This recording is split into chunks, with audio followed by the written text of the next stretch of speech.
আর আজকালকার জেনারেশন যারা ইউথ আর কি বেসিক্যালি, হ্যাঁ তো ওদের আর একটা ম্যাসিভ প্রবলেম যেটা লাইফস্টাইলের জন্য হয় আমার মনে হয় যে সেটা হলো মেটাবলিজম রেট। হুম ঠিক না ভুল সেটা যদি তুমি ঠিক করে বলো, আর এটা হচ্ছে কেন বা এটাকে ঠিক কি করে করা যাবে, বা মেটাবলিজম রেট কার খারাপ কার ভালো সে কি করে বুঝতে পারবে যে আমার মেটাবলিজম রেট ঠিক করে কাজ করছে না, এবার আমাকে নিজের লাইফস্টাইল ঠিক করতে হবে।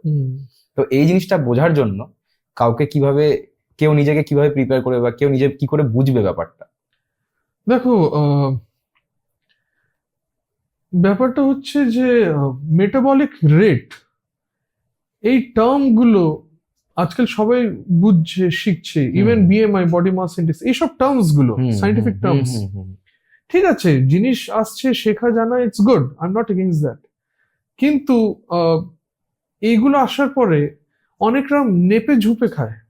মেপে ঝুপে মানে বুঝতে পারছো তো, এতটা এতটা এতটা। আমি বলতে চাইছি যে ঘরের খাবারটা অ্যাজ পার ইয়োর জঠরাগ্নি, অগ্নি কিরকম, অগ্নি অনুযায়ী খাও। Agni meaning metabolism, agni means metabolism, jatharagni is the main. খিদে, জঠর মিন্স পেট, এই জায়গাটা নাভির আশেপাশে জঠর। তো পেটের মধ্যে যে অগ্নিটা, ওটা প্রধান অগ্নি। তুমি যে কোনো সময় তুমি you go to any mortuary, কোনো ডেড বডি ধরে দেখো, ইট উইল বি ঠান্ডা, it will be cold and clammy. পিত্ত নাই ওর মধ্যে, অগ্নিটা নাই। অগ্নি মহাভূতটাই আমাদেরকে লাইফ দেয়, ঠিক আছে? তো যারা নিজের অগ্নির বিপরীত খাচ্ছে, খিদা লেগেছে কম খেলো, ইয়া খিদা কম লেগেছে বেশি খেয়ে নিল, দুটোতেই অগ্নি বিরুদ্ধ হয়ে গেল। খিদা লেগেছে খেলো, ওর পরে আবার কিছু খেলো, মেনু লাঞ্চ হয়ে গেছে, এবার কি বলছি, ইয়া এই চাউমিন এনেছি বাইরে থেকে, খেয়ে দেখ ভালো হয়েছে, আবার চাউমিনটা উপর থেকে খেয়ে নিল। বেশি খেয়ে ফেলছে, বেশি নেই তাও খাচ্ছে। একটা হলো চোখের খিদে, একটা অতি আসন, একটা অধ্যাসন, ঠিক আছে? একটা অনশন, অনশন মানে উপোস করা।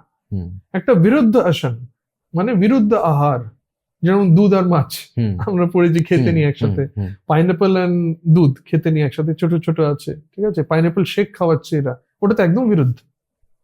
দুধে পাইনাপেল মিক্স গ্রাইন্ড করে দিচ্ছে, পাইনাপেল শেক ইজ কমপ্লিট বিরুদ্ধ আহার, ওটা খাওয়া উচিত। অ্যাসিডিটি হয়ে যেতে পারে, রাইট? ওটা বিরুদ্ধ যাচ্ছে, নট জাস্ট অ্যাসিডিটি, ও নিজের লেভেলের কাজগুলো করবে, ও একটা নতুন ডিজিজের একটা ফাউন্ডেশন লে করবে। আচ্ছা, এবার কেউ একদিন খেলো, ভুল করে খেয়ে নিচ্ছে, কিন্তু যে হ্যাবিচুয়ালি খাচ্ছে, ডেইলি খাচ্ছে, দেন দ্যাট ইজ রং।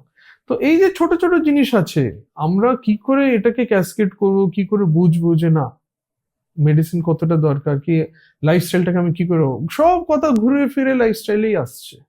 যখনই প্রজ্ঞাপরাধ নিজের জ্ঞান, Ayurveda basically based on lifestyle, it teaches us what to eat, when to eat, how much to eat, what to perform, what not to perform. এবার খুব সুন্দর এক্সাম্পল দিয়েছে, ওয়াত কি করে বাড়ে, একটা এক্সাম্পল দিয়েছে, শুনে আমি সবাই হাসবে। ওটা হলো, হাতির সাথে যুদ্ধ করলে ওয়াত বাড়বে।